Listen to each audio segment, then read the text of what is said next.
നമസ്കാരം. Big boss season 7-ൽ ഇപ്പോൾ ഒരു പ്രൊമോ വന്ന് എല്ലാവരും കണ്ടു കാണുമെന്ന് കരുതുന്നു. അനീഷ് ഒരു ബോട്ടിൽ ടാസ്ക് കൊടുത്തിരിക്കുന്നത്. അതിൽ അനീഷ് അവിടുത്തെ ബോട്ടിലെല്ലാം എടുത്ത് എറിയുന്ന ഒരു പ്രൊമോയാണ് കാണിച്ചിട്ടുണ്ടായിരുന്നത്. അത് ഇന്ന് നൈറ്റാണ് ഏഷ്യാനെറ്റിൽ വരുന്നത്.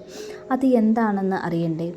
BB7-ലെ ഈ ബോട്ടിൽ ടാസ്കും ഫ്ലോപ്പായി എന്ന് തന്നെ പറയാം.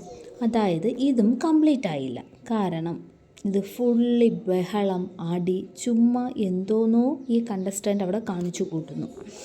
മറ്റുള്ളവരുടെ ബോട്ടിൽ മോഷ്ടിച്ചു കൊണ്ടുപോകുന്നു, കുടിക്കുന്നു. അതിനകത്ത് ഒന്ന് ലെമൺ ജ്യൂസ്, ഓറഞ്ച് ജ്യൂസൊക്കെയാണല്ലോ, അത് കുടിക്കുന്നു, ഒളിച്ചു വയ്ക്കുന്നു. സത്യം പറഞ്ഞാൽ എല്ലാ സീസണിലേക്കാളും നല്ല ഒരു ടാസ്കുകളാണ് ഈ ബിഗ് ബോസ് സീസൺ 7 മലയാളത്തിലുള്ളത്. എന്നാൽ ഈ ടാസ്കുകളെല്ലാം തന്നെ ആ കണ്ടസ്റ്റൻ്റ് മോശമാക്കിയെന്ന് തന്നെ പറയാം. എല്ലാ ടാസ്കും ഇവർ തന്നെ അത്രയും ഫ്ലോപ്പാക്കി മാറ്റുകയാണ് ഈ കണ്ടസ്റ്റൻ്റ് അവിടെ കാണിക്കുന്നത്. ഇവർക്കിനി ടാസ്കുകൾ കളിക്കാൻ അറിയാത്തതാണോ, അതോ ഈ ടാസ്കുകളിൽ കൂടെ മറ്റുള്ളവരെ പ്രൊവോക്ക് ചെയ്യുകയാണോ, അതോ കണ്ടൻറ് ഉണ്ടാക്കുകയാണോ ഈ ടാസ്കുകൾ തന്നെ കുളമായിട്ട് എന്താണെന്ന് ആർക്കും അറിയത്തില്ല. അതൊക്കെ ഇനി അവരവർക്ക് തന്നെ മനസ്സിലാവുള്ളൂ, കണ്ടസ്റ്റൻറ്റിന് മാത്രം. എന്നിരുന്നാലും ഈ പ്രാവശ്യം ബിഗ് ബോസ് മറ്റേ ഷൂ ഫാക്ടറി, ചെരുപ്പ് ഫാക്ടറിയൊക്കെ ശേഷം പുതിയൊരു ബോട്ടിൽ ടാസ്ക് കൊടുത്ത് അതും അവർ നശിപ്പിച്ച കയ്യിലെടുത്തു. അതായത് ഇപ്പോൾ എല്ലാവരും പ്രൊമോകളിലെല്ലാം കാണും അനീഷ് ബോട്ടിലെടുത്ത് കളയുന്നതുമൊക്കെ. അങ്ങനെ ഈ പ്രാവശ്യം ബോട്ടിൽ ടാസ്കിൽ 2 ക്വാളിറ്റി ചെക്കറെ അനുമോളെയും ജിഷിനെയും ബിഗ് ബോസ് തന്നെ നൽകിയതാണ്. അതിലെ ഓണേഴ്സായിരുന്നു അനീഷും ബോട്ടിലിൻ്റെ അത് ജ്യൂസ് ബോട്ടിലിനുണ്ടല്ലോ അതിൻ്റെ ഓണേഴ്സായിരുന്നു അനീഷും നെവിനും. അങ്ങനെ ഈ 4 പേർക്കുമാണ് ഏറ്റവും കൂടുതൽ ഈ ടാസ്കിൽ റോൾ ഉണ്ടായിരുന്നത്. അനീഷിൻ്റെ ക്ഷമ ഈ ടാസ്കിൽ നമ്മൾ എടുത്തു പറയേണ്ട ഒന്നാണ്. കാരണം അവർ ഏറ്റവും കൂടുതൽ കണ്ടസ്റ്റൻറ്റുകളും ബാക്കി എല്ലാ ഏറ്റവും നന്നായി ടാർഗറ്റ് ചെയ്തത് അനീഷിനെയാണ്. കാരണം അനീഷിൻ്റെ ബോട്ടിൽസാണ് അവർ ഏറ്റവും കൂടുതൽ മിസ്യൂസ് ചെയ്യാൻ ശ്രമിച്ചത്. ഇതിൽ നെവിൻ എന്ന് പറയുന്ന വ്യക്തി അയാൾ എന്ത് ഷോയാണ് അവിടെ കാണിച്ചു കൂട്ടുന്നതെന്ന് അറിയത്തില്ല. കാരണം അയാൾ ഒരു കമ്പനിയുടെ ഓണറായ അതിൻ്റെ ഒരു ഇതൊന്നുമല്ല അവിടെ കാണിക്കുന്നത്. അതായത് പിന്നെ ഇതിൻ്റെ ജഡ്ജസ് തമ്മിൽ അടി ഉണ്ടാക്കുന്നത്. അതായത് ജഡ്ജസ് എന്ന് പറയുന്നത് ക്വാളിറ്റി ചെക്കറാണല്ലോ. അതായത് ജിഷിനും പിന്നെ അനുമോളും തമ്മിൽ ഒരു അണ്ടർസ്റ്റാൻഡ് ഇവിടെ ഉണ്ടാകുന്നില്ല. അങ്ങനെയൊക്കെ അങ്ങ് പ്രോബ്ലംസാണ്. അനീഷിൻ്റെ ടീമിലെ ബോട്ടിൽസാണ് എല്ലാവരും കൂടുതൽ എടുക്കുന്നത്. നല്ല അനീഷിന് കൂടുതൽ ബോട്ടിൽസ് അവിടെ ക്വാളിറ്റി ചെക്കറിന് കൊടുക്കാതെ വരികയും അനീഷ് അവിടെ ജയിക്കുകയും ചെയ്യില്ല. അങ്ങനെയൊക്കെ ആയിരിക്കും അവർ കണ്ടൻറ്റ് ക്രിയേറ്റ് ചെയ്യുന്നത്. അങ്ങനെ പിന്നീട് അനുമോൾ ഇതിൽ നിന്ന് പിണങ്ങിപ്പോകുന്നു, ജിഷിനുമായിട്ടുള്ള ഇതിൽ പിണങ്ങിപ്പോകുന്നു.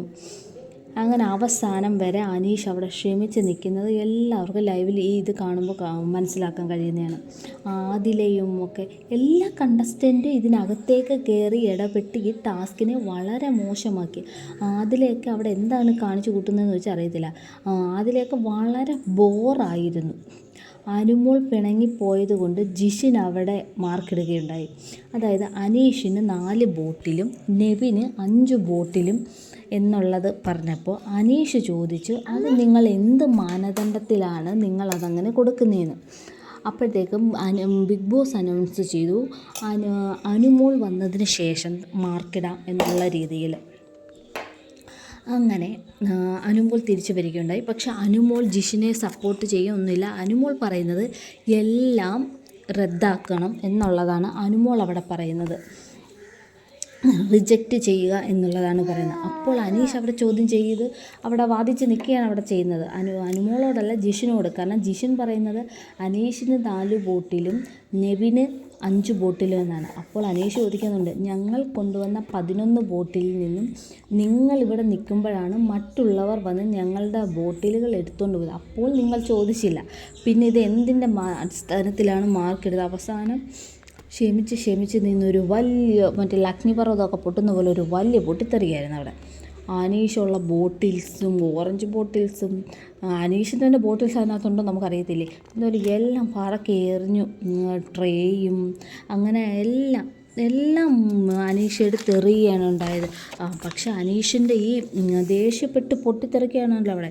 പക്ഷെ എല്ലാ കണ്ടസ്റ്റൻറ്റും ഞെട്ടിപ്പോയി. കാരണം അനീഷിനെ ഇത്രയും ദിവസം ഇപ്പം 54 അങ്ങാണ്ടായില്ലേ, അത്രയും ആദ്യമായിട്ടാണ് ഇങ്ങനെ. കാരണം അത്രയും ക്ഷമയുള്ള ഒരു കണ്ടസ്റ്റൻ്റാണ് അനീഷ് എന്ന് പറയുന്നത്. അക്ബറും ഷാനവാസും എന്തിനു വേണ്ട മറ്റുള്ള എല്ലാ കണ്ടസ്റ്റൻറ്റും അയ്യോ ഇതാണോ അനീഷേട്ടൻ എന്നുള്ള രീതിയിൽ അന്തം വിട്ടിങ്ങനെ നിൽക്കുന്നത് വരെ അവൻ കാണുന്നുണ്ട്. കാരണം ഒരു വയലൻസും ക്രിയേറ്റ് ചെയ്യാതെ, ഒരു വയലൻസ് കണ്ടൻറ്റും ഉണ്ടാക്കാതെ അവിടെ നിൽക്കുന്ന ഒരു വ്യക്തിയാണ് അനീഷ് എന്ന് പറയുന്നത്. എങ്ങനെ വയലൻ്റ് ആകാതിരിക്കുക? അമ്മാതിരി പണിയല്ലേ അവിടുത്തെ കണ്ടസ്റ്റൻറ്റുകൾ അവിടെ കാണിച്ചു കൂട്ടുന്നത്.